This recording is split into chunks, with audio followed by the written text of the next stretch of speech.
Hey everyone, this is David Dylan Thomas, and today we're going to talk about decision fatigue. Imagine you are trying to get someone, maybe it's your boss, maybe a stakeholder, to make a decision that they might feel is risky, right? It's a big decision. Well, it's important to know about decision fatigue. Decision fatigue is this idea that making decisions actually takes physical energy, right? The more decisions you make, the more tired you actually get, and the quality of those decisions can kind of decline over time. So this means that the timing of when you ask somebody to make a decision matters. One of the ways this plays out, unfortunately, is in the judicial system. So they looked at judges and their 2 daily food breaks, and they noticed that at the beginning of the day, right after a food break, they've just had their breakfast, right?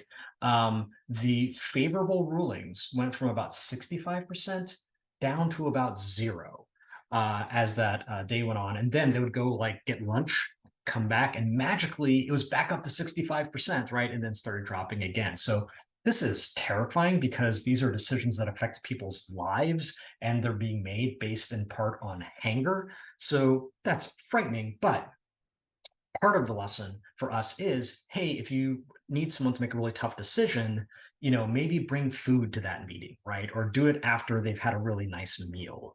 Now, it isn't just the time of day that could matter. The day of the week could also make a difference. So J.G. Sanders at the London School of Economics did research into what she calls the weekly cycle, right? And it's this thing where at the beginning of the week, our risk tolerance, right, our willingness to take risk is fairly high, and then it drops throughout the week until around Thursday it's at its lowest, and then it bumps up again on Friday.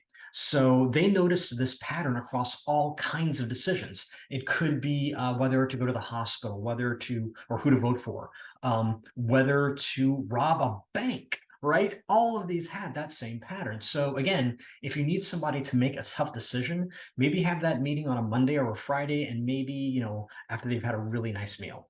That is all for this week. My name is David Dylan Thomas. You can hire me to give talks or workshops at your organization or event. And feel free to like and subscribe. We will see you next time.